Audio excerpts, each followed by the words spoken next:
What was once the Polk County Courthouse now serves as the Polk History Center and houses the Historical Museum and Library. The museum serves Polk's community through special events, volunteer opportunities, and educational programs. The museum's exhibits and programs continue to grow and change as new information and artifacts become available.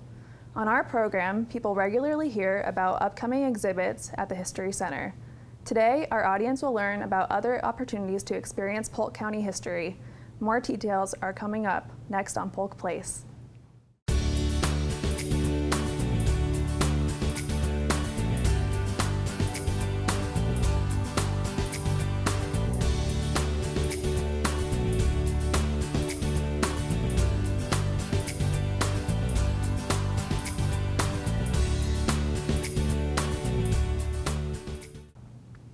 Welcome to Polk Place. I'm your host, Ariel Schiller. Today I'm here with Murtis Young from the History Center. Welcome. Thank you. And I know the History Center has a lot of stuff going on for August, so can you tell us a little bit about what's going on with the events and everything like that? Thank you. We're just always so happy to tell you what we've got going on over there. To begin with, on our programming for August, on the second Saturday of the month, which will be August 8th, is our regularly scheduled Family Fun Day. We are theming that in August to help our young learners experience an exhibit that we have in place, which is Good Causes for Good Roads. And it's an opportunity to travel back in time and think about Florida in 1915 when the roads opened and people could travel to Florida for the first time. So we're going to have an opportunity for our families to come in and discover and map out the attractions that lure people to Florida and to Polk County. We're going to have a picture taken with Hank, the happy tourist, and he's quite colorful and quite interesting. In addition to that, people that traveled to Florida during this period of time had to be very creative in finding ways to stay overnight. So they came to places that were named tin can camps. And people would drive their cars, and at night their cars would turn into campsites. So our families on Family Fun Day are going to have an opportunity to recreate that experience and have a camping site on a tin can tourist camp, and they'll be able to sing songs around a campfire and make a very interesting dessert, a campfire dessert.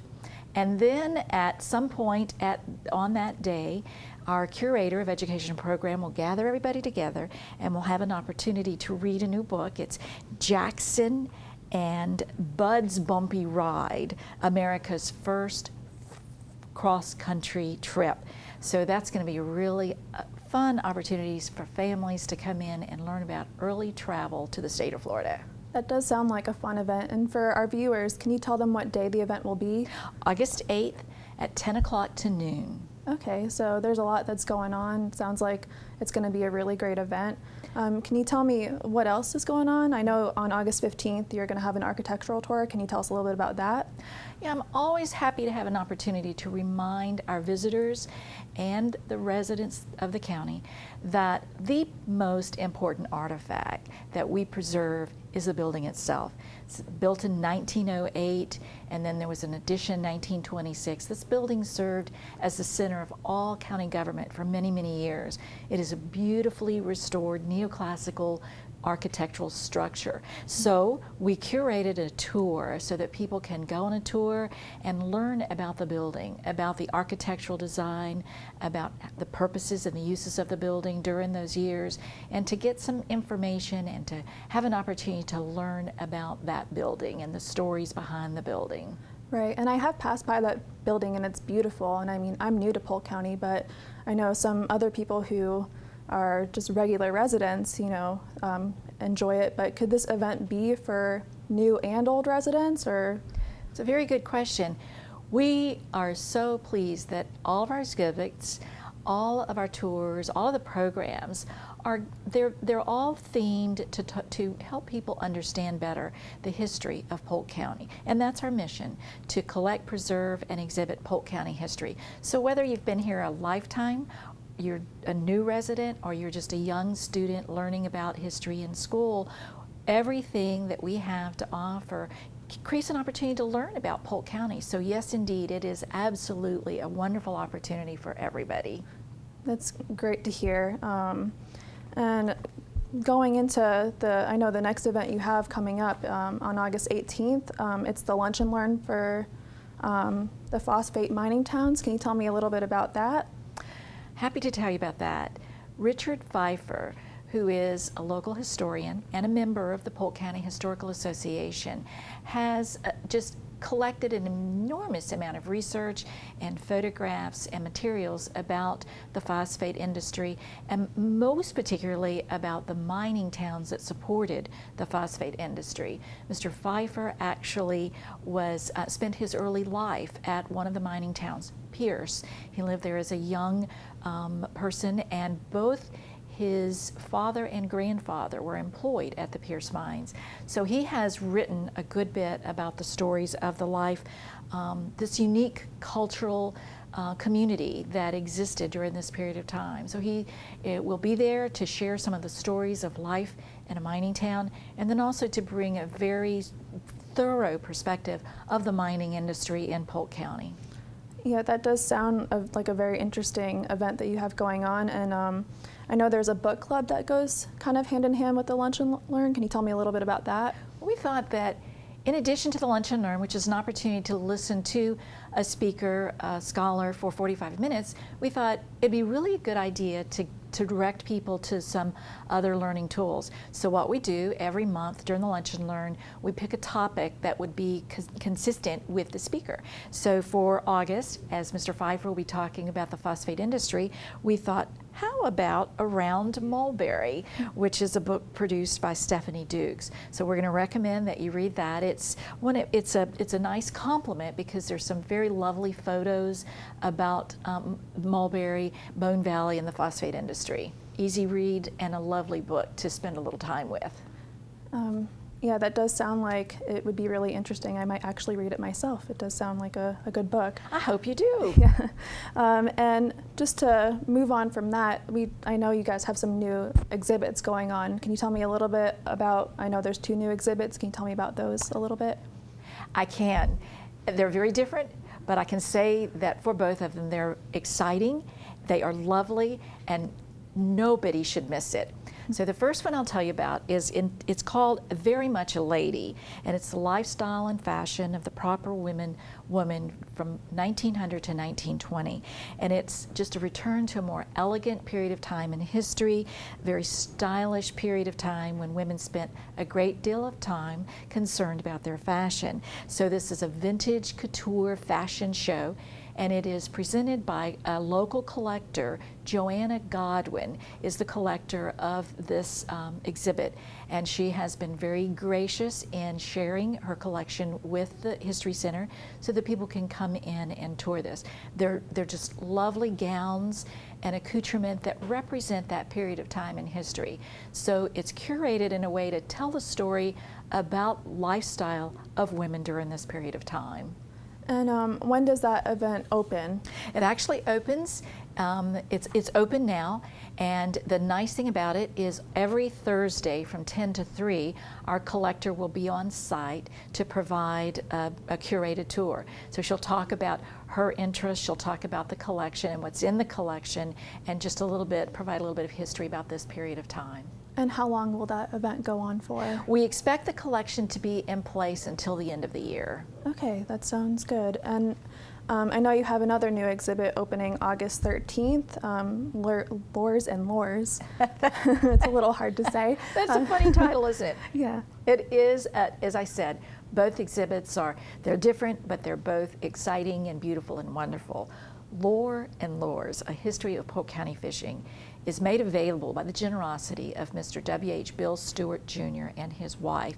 Mr. Stewart is a collector of vintage collectible fishing lures and fishing rods and motors, and he has been so kind to place these items on loan at the History Center.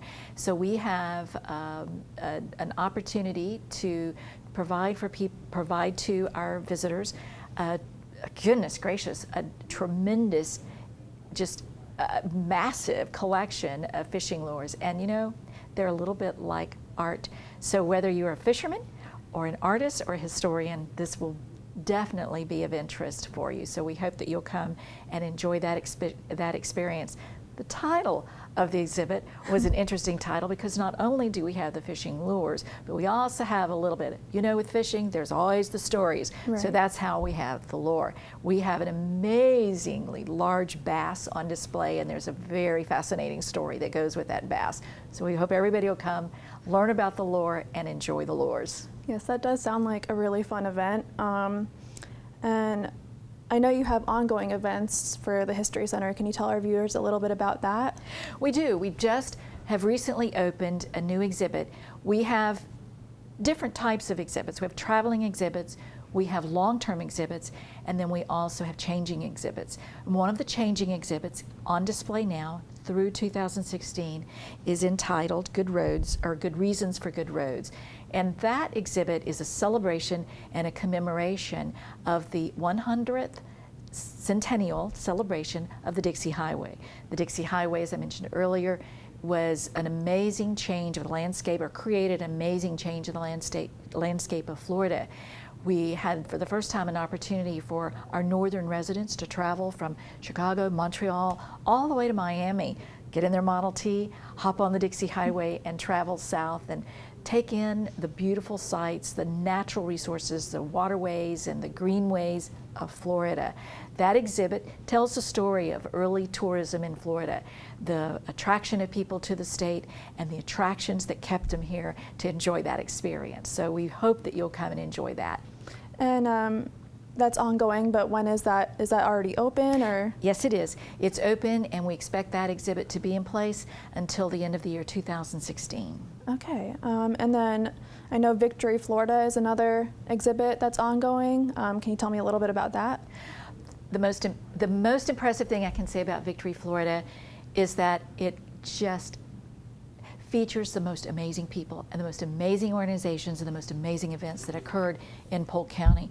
Victory Florida is a statewide commemoration acknowledging the 70th anniversary of the end of World War II. August 15th, Victory Day around the world, a worldwide event that was celebrated worldwide. So as a part of our story, we curated this exhibit to feature the men and women who contributed to the war cause, and also to organizations who participated in building materials and craft for the war efforts, and then also the exhibit provides information about the airfields in Polk County. Polk County served as a very important training component for the war, and so we feature individuals who are still living today, some are not, people who had very amazing and important contributions to the war effort. This exhibit will be in place until November 2016, so we hope that everybody will have an opportunity to come, take in that exhibit, learn more about the world, that period in our world history, and celebrate these beautiful, wonderful people that contributed to that effort. Yeah, that does sound like a great event. And just to make sure, is it open now, or? That exhibit is open. It's open now until November 2016. Okay, that's wonderful to hear. And I know you host Heritage Trails, and that's a really great program that we have. Can you tell me a little bit about this month's Heritage Trails and what viewers can expect? Happy to do that. We created the Polk County Heritage Trail to give our visitors an opportunity to come to the History Center, get a little bite of history, and then go out into the community and experience that history. So the Heritage Trail are little videos, they're 4-minute videos, little vignettes that tell a little bit of the history of the important historical sites, points of interest in the county. This month, our featured heritage video features the city of Frostproof. Frostproof is very proud to have a nicely curated museum. They have a lovely historic walking tour. So catch that on the Heritage Trail and go down to Frostproof and experience those sites for yourself. And where can people find those videos if, say, they don't catch it on television? If not on the PGTV showing, then it's always easy to go to our website, www.polkcountyhistory.org, and right at the website is the YouTube selection. You just select Frostproof and take a journey over to Frostproof. All right, well, thank you so much for coming today and speaking with us. Thank you. Appreciate so much the opportunity to be here and share history with all of the visitors. The museum's collection includes natural and cultural objects related to Polk and the greater Central Florida area that represent our history from pre-Columbian to present-day eras. The artifacts on display at the museum represent individuals, cultural groups, and events significant to the region. Located at 100 East Main Street in Bartow, the History Center is open Tuesday through Saturday, 9 a.m. to 5 p.m. For more information about exhibits and events, you can check them out on the web at polkhistorycenter.org or give them a call at 863-534-4386.